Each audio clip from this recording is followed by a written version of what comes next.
Today, we're diving into something pretty profound. We're not just looking at a philosophy. We're exploring a practical guide for taking apart our own inner world based on the teachings of Krishnamurti. This is all about understanding how your own mind really works. So, let's get right into it. You heard that right. And this isn't meant to be some kind of poetic metaphor. It's presented as a fundamental truth. The idea that we are all living inside a prison that we ourselves have built, and we don't even know it. Just let that sink in. So, how can the mind be a prison?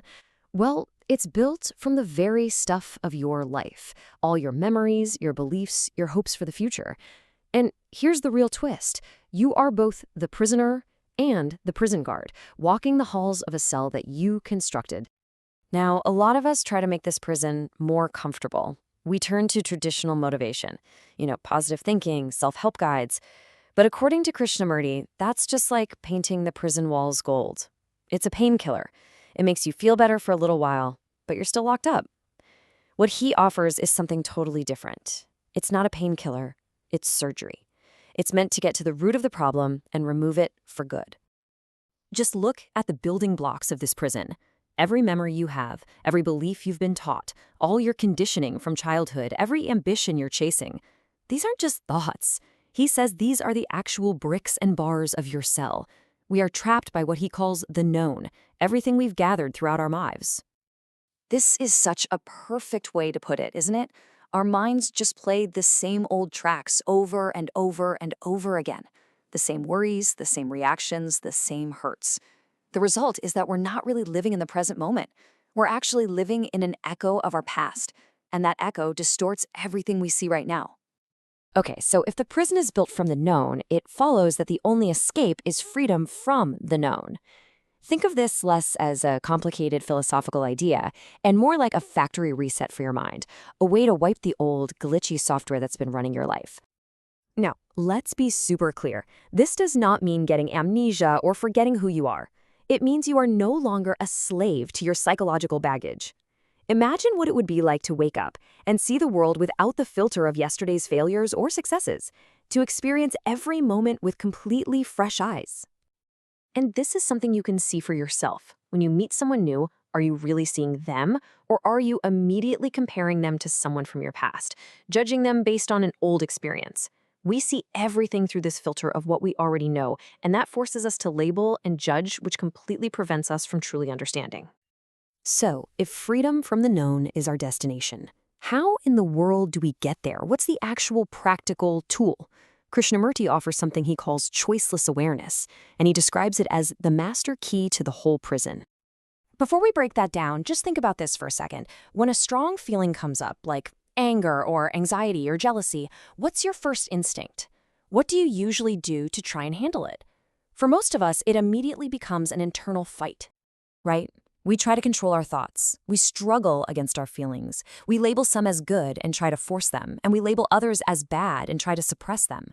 This whole process is basically a civil war inside your own head, and it's a war you can never, ever win. Choiceless awareness is the complete opposite of that struggle. It's simply watching. Imagine you're sitting on a bench next to a busy street, just watching the cars go by. You don't try to stop the red cars or chase the blue ones. You don't judge them. You just watch them pass. That's exactly how you can learn to observe your own thoughts and feelings. All right, now we come to the very heart of the surgery. This next concept is probably the most radical and profound idea in all of Krishnamurti's teachings. And it's said that if you can really grasp this, that inner conflict we were just talking about can completely dissolve. Here's the setup. We all live with this split inside of us. There's the I, the observer, the thinker, the one who feels things. And then there's the thing being observed, the anger, the sadness, the fear, which we see as some separate problem that we need to fix or get rid of. But here is the explosive truth that changes the entire game.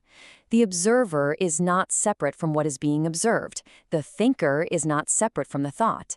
The observer is the observed. They are one and the same. So what on earth does that mean in real life?